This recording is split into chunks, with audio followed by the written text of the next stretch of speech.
మణిశంకర్ ముగ్గురు కలిసి లాక్ చేసిన బాత్రూమ్ తలుపుని పగలగొట్టారు. తర్వాత సిడిఐ ముగ్గురికి ఈడీ ఇచ్చేశారు. ఏడీ చెయ్యబోయేది ఎవరు? ఈశ్వరమూర్తి.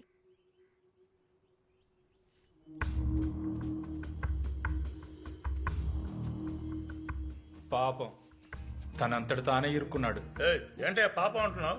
టాయిలెట్ పగలగొట్టారు, పోలీస్ అంటే ఏమిటి, డిపార్ట్మెంట్ అంటే ఏమిటి అని రేపు చూపిస్తాడయ్యా ఈశ్వరమూర్తి. ఇకపై ఈ పిఆర్ఎస్ లో ఎవరు నోరు విప్పి మాట్లాడకూడదు. అలాంటి సంఘటన గ్రౌండ్ లో అందరి ముందు జరగాలి.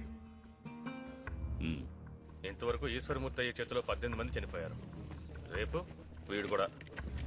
అందుకే నేను చెప్పాను వాళ్ళతో చేరొద్దని.